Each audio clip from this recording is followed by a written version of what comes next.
What is up, gentlemen, and welcome back to another episode on the channel. On today's episode, we're going to be discussing a topic that I know a lot of men are going to find very useful, and this is the topic of self-confidence, and specifically how fashion can and will play a huge role in terms of changing the way that you see yourself and the way that others see you. It's extremely true, and do not underestimate this, that what you wear can have a huge impact in terms of how you feel about yourself. So in this episode, I'll be covering 3 key sectors of how fashion can play an important role in your day-to-day, and ultimately how you can cultivate and tailor your fashion sense towards specific scenarios that are ultimately meant to bring out the best version of yourself and ultimately help you to live a healthy and fulfilled, as well as a successful and strong life. Let's start off with the basics. The first rule of fashion is to be hyper aware of what scenario that you're planning on putting yourself in. So make sure that you're consistently dressing for the correct occasion. Let's use 3 very different occasions for this specific example. Person A is dressing for a job interview. Person B is dressing for a more casual hangout with friends. Person C is dressing for a date night with someone. Each of these 3 scenarios will require a different version of yourself to be brought into action. For the first one, I'll keep it quite simple. You want a suit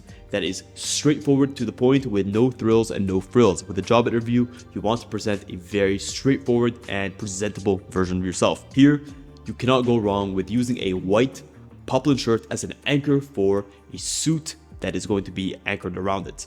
For your suit, you have 3 key options that you can go for.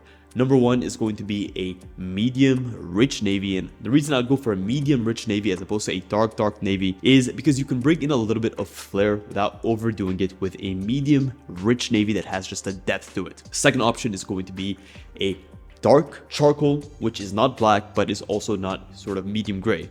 You want to have a nice charcoal jacket and a nice charcoal pair of pants that you can pair with your white shirt, and that's going to go phenomenally well with any outfit that you make. And ultimately, why do you want to go for a charcoal outfit as opposed to a black jacket? I typically see black jackets as being very sort of aggressive. It's sort of the type of jacket that you'd expect a bodyguard to wear. So a charcoal allows you to bring in an air of elegance and still so you don't get that very cheap bodyguardish look that you don't want to have. Lastly, it's going to be a light gray, and a light gray is just a nice balance of that formal, but again, with a slight bit of an edge and a bit of a flair to it. Next up is going to be your more casual setting. So this is a hangout with family, a hangout with friends, and here you can have a little bit of fun with it. I usually like to go for neutrals or sort of earthy tones that I would not typically wear in a more professional setting. Pretty much something like exactly what I'm wearing right now. And here you can have a lot of fun with the types of shirts you wear underneath. You can wear shirts with patterns, you can wear shirts with textures, similar to this denim inspired shirt that I'm wearing that I paired very nicely with this medium brown taupe jacket. Last but not least is going to be your intimate date night, and here you want to go for a more masculine and a more seductive look. When it comes to that seductive look, I like to go for very dark outfits. So that dark charcoal jacket and those dark charcoal pants that we mentioned, you can pair those with a all black shirt with a pattern on it perhaps. Or if you want to have a little bit of fun with it, you can bring in a deep maroon or deep burgundy or even a deep purple or even a deep navy to sort of put this entire seductive look all together. Moving on, the next way that you can ultimately build confidence through your fashion choices is through a well-tailored fit.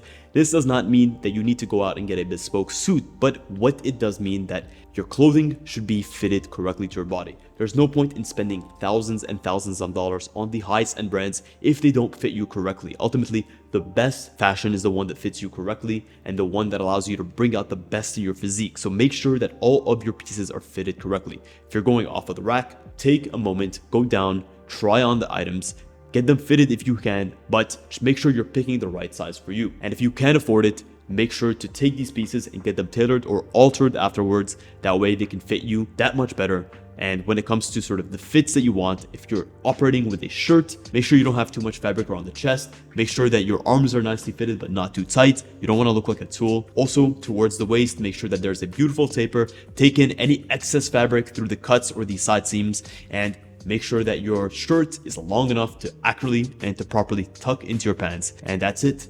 Keep your fit simple, straightforward to the point, and let it complement your physique. From your trouser side, you don't want pants that are too long and you don't want pants that are too short. If you're the kind of person that wants pants that have some break in them, aka where the fabric sort of touches the ground. Max a single break is all you need just to kind of create that length. Typically for me, I like to go for no break, but that's just my personal opinion. Make sure as well that your pants are fitted beautifully around your waist and that you will have zero need for a belt. And lastly, make sure that you don't have too much fabric around the hips and that the rise is just the right amount of length. Last but not least, embrace fashion for what it is, a way for you to reflect the way that you feel about yourself. Fashion at the end of the day has always been a form of self-expression. Whether you're someone who is into high-end menswear or you're into streetwear or you're into whatever it is, use fashion as an outlet to express a version of yourself that you wish to portray to the world. Believe me, the mental benefits that you gain from this are endless and they honestly outweigh and outshine anything that I've discussed in this episode. So experiment. Take steps towards the person you want to be by consistently changing the way that you dress and ultimately find the style that works best for you. Don't look for the style that you believe others are going to want to project onto you, but ultimately the style that you believe is the best reflection of how you want the world to view you. Take a moment, articulate in your mind who you want to be, what role you want to assume in this world, and dress the part. Well guys, that is it. That is a wrap on this episode. Hopefully, you can walk away with some understanding of how fashion can have a true and fundamental impact on your life. And if you've been someone that has put fashion on the back burner or have just looked at fashion as a function of comfort, well, hopefully this has changed your mind and has shown you the way that you can actually achieve and get that much closer to the person you want to be through the power of fashion. If you guys enjoyed this video and want to see others on terms of how you as a man can improve your life through fashion, through business, through cultivating strong relationships, being at peace with yourself, well, consider subscribing to this channel. I put out pretty much episodes every other day and I'd love to have you guys along for the ride. Guys, thank you so much for tuning in to this episode of Shadi TV. Until next one, we'll speak.